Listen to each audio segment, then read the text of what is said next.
Buying a house is supposed to feel like the moment you finally made it. You get the keys, you stop paying a landlord, you start building equity, and everyone tells you, congratulations, now your money is going towards something real.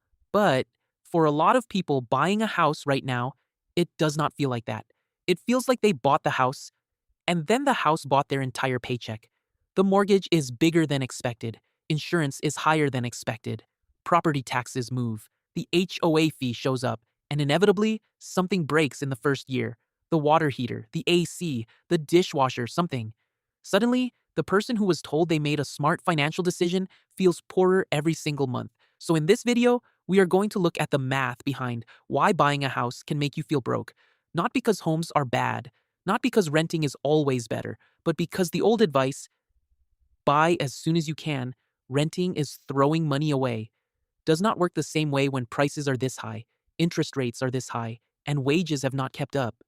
Let's start with the part everyone feels, but not everyone says out loud. Homes have gotten expensive faster than incomes. According to the Case-Shiller National Home Price Index, home prices are up about 204% since 2000. Median household income is up about 99% since 2000. So, home prices roughly tripled, while household income roughly doubled. That gap is why buying feels so much harder now. It is not just that people are lazy. It is not just that people spend too much on coffee. The starting line moved. In 2000, the median new home price was about $173,000, and median household income was about $42,000. That was a little over 4 times income. In 2024, the median new home price was about $419,000, and median household income was about $84,000. That was about 5 times income. And by early 2026, the latest median new home price was still about $403,000, while the latest available household income number was still about $84,000. So, even before mortgage rates, the house itself takes up more space relative to income. But mortgage rates are what make the monthly payment feel brutal. For years, people got used to seeing 3% mortgages. That made high home prices easier to swallow because the payment was lower. But the recent 30-year fixed mortgage rate from Freddie Mac was about 6.48%. That difference changes everything. Let's use a simple example. A $403,200 $200 house, 20% down. That means a loan of about $320,600. At a 6.48% mortgage rate, the principal and interest payment is about $2,035 a month, and that is the number people usually focus on. But it is not the real cost of owning the house. Now, add the costs people forget. Property tax at a rough 1.1% of the home value is about $370 a month. A basic maintenance reserve at 1% of the home value is about $336 a month. Insurance might be another $200 a month, depending heavily on where you live. An HOA could easily be another $100, and in some places, much more.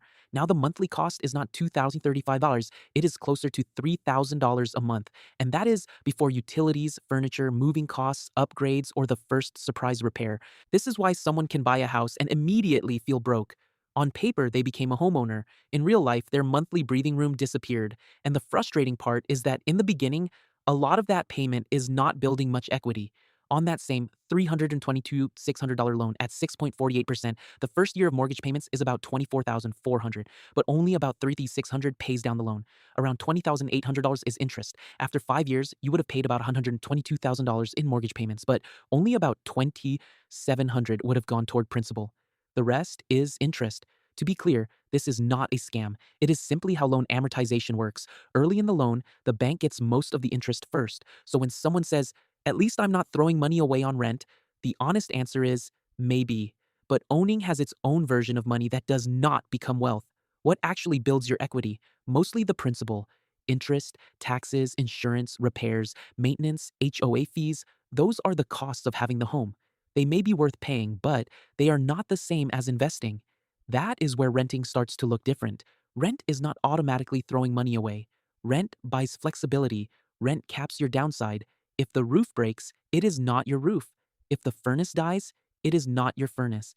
If you need to move for a better job, you can usually move without selling an asset and paying transaction costs.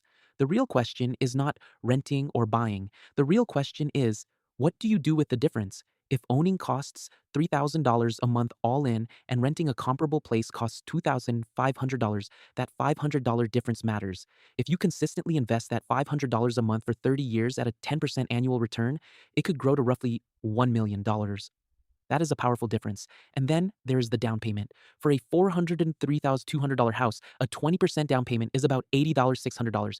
Add rough closing costs, and the cash needed can be closer to $93,000. That money is not free. It has an opportunity cost. If $80,600 were invested for 30 years at 7%, it could become about $614,000. At 9%, it could become about $1.1 million.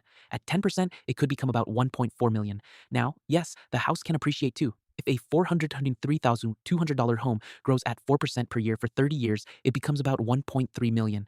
After a 6% selling cost, the sale value is about $1.23 million.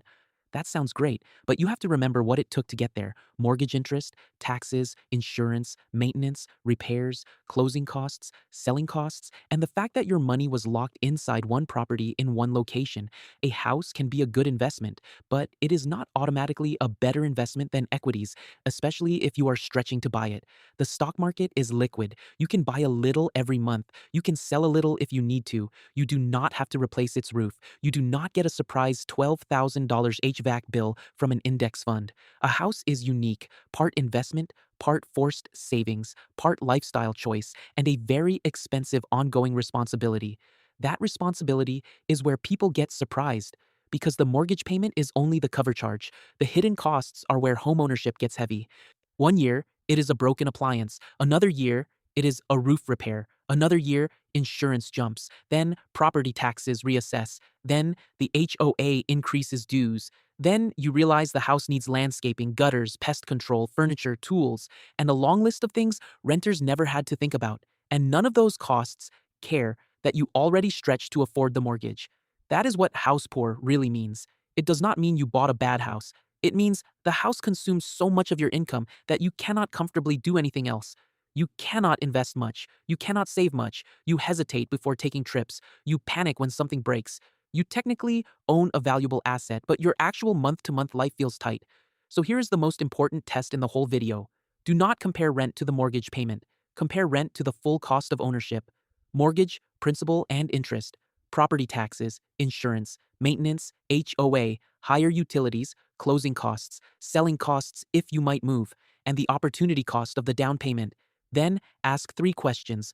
First, after buying, would you still have enough monthly breathing room to save and invest? Second, do you plan to stay long enough for the transaction costs to make sense? Third, are you buying because the math works or because you feel behind? That last question matters. A lot of people do not buy because they are ready. They buy because they are tired of feeling like they are not a real adult yet. But a house is not a trophy. It is a monthly bill with walls. And if that bill blocks you from building wealth anywhere else, it may not be the smart move right now. For some people, buying still makes perfect sense. If the payment is comfortable, the emergency fund is strong, the job is stable, and you expect to stay for a while, owning can be great. You get stability, control, and the chance to build equity over time. But for other people, especially in expensive markets, renting and investing, the difference may be the better financial decision. Not forever. Not because they failed. Because flexibility is worth something.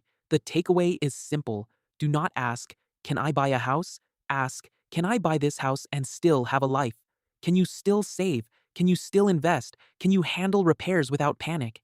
Can you sleep at night if insurance or taxes go up? If the answer is yes, buying can be a powerful move. If the answer is no, renting is not throwing money away. It may be buying you time, flexibility, and the ability to keep building wealth somewhere else. A home should make your life more stable. If buying one makes every month feel fragile, the house might be affordable on paper but too expensive in real life.